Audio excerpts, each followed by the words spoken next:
आज मैं आपको बताने जा रहा हूँ कि महिलाओं को 40 साल के बाद नीज़ में पेन क्यों होना शुरू हो जाता है। प्री मेनोपॉज और मेनोपॉज के बाद तो ये समस्या लगभग बढ़ ही जाती है।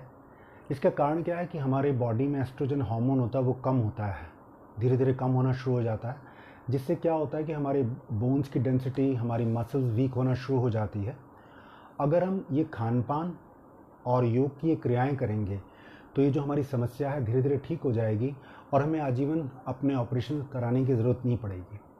इसके लिए आपने सबसे पहले क्या करना है कि हमारी बॉडी में कैल्शियम की कमी होती है, तो इसके लिए आपने क्या करना है, गाय का दूध, घी, पनीर, इनको बहुत ज़्यादा खाइए। विटामिन D3 की भी कमी होती है, तो आपको सूरज की रोशनी के नीचे 30 से 40 मिनट बैठना है। साथ साथ आपको मशरूम का सेवन करना है। इसके अलावा क्या होता है कि हमारे शरीर में प्रोटीन की कमी हो जाती है, तो प्रोटीन के लिए आपने क्या करना है कि आपको चना खाना है, मूंगफली खानी है, बादाम खाना है, अखरोट खाना है, इनका सेवन करना है। हमारे शरीर में इन्फ्लेमेशन हो जाता है, यानी सूजन हो जाती है, तो सूजन को हम कैसे कम कर सकते हैं, उसके लिए हमें क्या करना है, ओमेगा 3 की जो चीज़ें हैं, अलसी का बीज है, पम्पकिन सीड्स है, अब चिया सीड्स है, इनका सेवन ज़्यादा करेंगे। और क्या करना है, एंटीऑक्सीडेंट के लिए आपने क्या करना है, अपने किचन से ही आपको सेवन करना है। हल्दी का सेवन कर लीजिए, आप इसका सौंठ का सेवन कीजिए, काली मिर्च का सेवन कीजिए, तेज पत्ते का सेवन कीजिए, लौंग का सेवन कीजिए। इसके साथ साथ आपने क्या करना है कि अपने वेट को भी धीरे धीरे कम करना है, क्योंकि जब वेट बढ़ जाता है, यदि आप शुरुआत में आपका वेट 50 केजी है और आपके नी को वो बेयर करना था, लेकिन क्योंकि आपकी एजिंग हो रही है तो आपका मेटाबॉलिज्म स्लो हो जाता है, आपका वेट बढ़ जाता है, तो 10 केजी भी वेट बढ़ गया तो आपके नीज पे 10 केजी एक्स्ट्रा वेट आ जाता है। अब मैं आपको योग के अभ्यास बता रहा हूँ। इन अभ्यास को रोज़ सवेरे आपको करना है एक बार, अगर आपको ज़्यादा पेन है तो आपको एक बार शाम को भी करना है। पहला अभ्यास में आपने क्या करना है कि अपने दोनों पैरों को इस तरीके से आप फैला लेंगे और पैरों के पंजे आगे की ओर स्ट्रेच करेंगे, 5 सेकंड तक होल्ड करेंगे और पीछे ले जाएंगे। इसी प्रकार से इन दोनों अभ्यासों को आप एक एक मिनट करेंगे, पहला अभ्यास।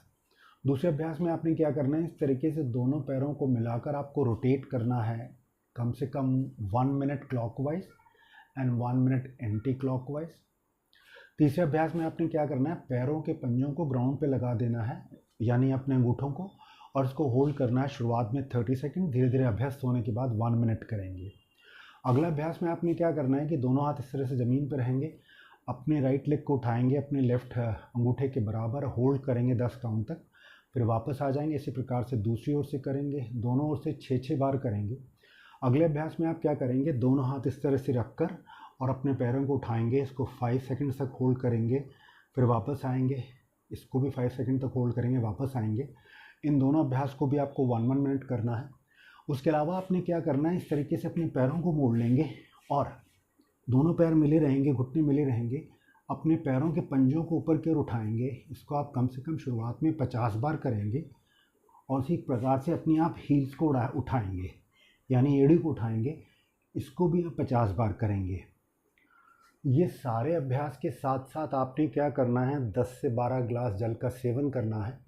रोज़ रात को सोने से पहले 1 गिलास दूध में चुटकी भर हल्दी डालनी है, 1 चम्मच गाय का देसी घी डाल के, इसको आपको रोज़ रात में खाना खाने के 40 मिनट बाद लेना है। रात में 1 गिलास पानी में आपने आधा चम्मच मेथी डालनी है और उसको रात भर रहने देना है। मॉर्निंग में बॉईल करके इन मेथियों को आपने खा लेना है, उसके साथ जो पानी है उसको भी खाली पेट आपको ले लेना है। इसके साथ साथ यथासंभव ये कोशिश कीजिए आप रात्रि का भोजन 7 बजे कीजिए, तेलीय गरिष्ठ भोजन का बिल्कुल परित्याग कर दीजिए। कोशिश कीजिए कि आप दिन भर में करीब करीब 5 से 6 हज़ार स्टेप्स वॉक कर लें और योग गुरु के सानिध्य में सप्ताह में 4 दिन 40-40 मिनट योग का अभ्यास कीजिए।